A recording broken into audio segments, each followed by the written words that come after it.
Ben ritrovati dalla redazione cronaca Arta Terme, i soccorritori attivati nel primo pomeriggio di ieri a seguito di una denuncia di scomparsa di un uomo di nazionalità slovena residente ad Arta Terme. L'uomo del 1950 viveva da solo e mancava da qualche giorno da casa. Sono stati vicini ad attivare le ricerche. Le squadre di soccorritori, assieme alla Guardia di Finanza e ai Vigili del Fuoco, si sono divise per perlustrare i sentieri da terra e in volo. Dall'elicottero è stato individuato il corpo esanime dell'uomo in un canale sottostante una parente rocciosa sopra la quale passa una traccia di sentiero nera dalla quale probabilmente è scivolato. La parete si trova di fronte alla centrale a biomasse di Arta. Il corpo si trovava ad una quota di circa 400 metri. Trieste, le foto dei defunti strappate dalla tomba comune, i vasi e i lumini buttati a terra, fiori calpestati, tutto buttato all'aria. Tomba comune del campo 13 del cimitero di Sant'Anna a Trieste è stata presa di mira dei vandali. Ad accorgersi della caduta è stata la parente di una delle persone sepolte in quel campo, che martedì mattina, andando a portare un fiore, si è trovata davanti a quel disastro. I danneggiamenti sono circoscritti a quel campo che si trova sulla parte destra del Camposanto rispetto all'ingresso.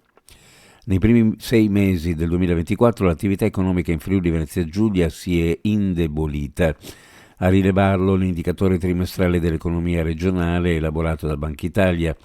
Dopo la crescita del 2023, nel primo semestre il PIL ha ristagnato a fronte di una leggera crescita più 0,4% registrata a livello nazionale.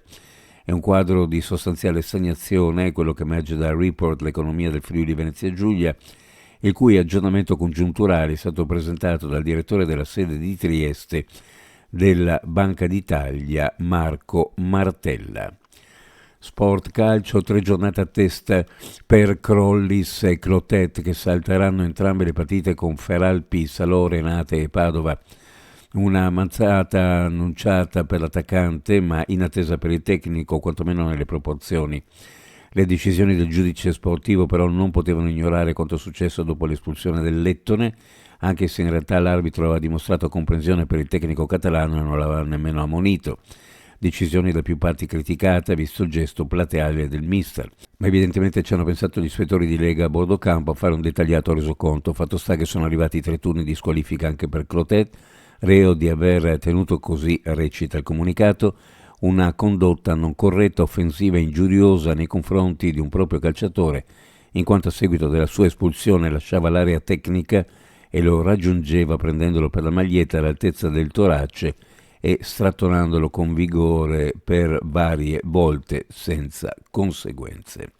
Uno sguardo alle previsioni meteorologiche: cielo in genere poco nuvoloso, poi nuvolosità in aumento a partire dalla zona montana, sul Tarvisiano possibili nubi basse o nebbie, specie al mattino. Soffierà bora moderata sulla costa e sulle zone orientali, in serata anche sostenuta a Trieste, possibili gelate notturne sulla pianura e sui fondovalle, temperature minime in pianura fra -1 e 3 gradi, sulla costa fra 4 e 7, le massime ovunque fra 10 e 13 gradi centigradi.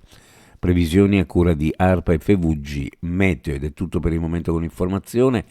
Grazie per averci seguito. A più tardi.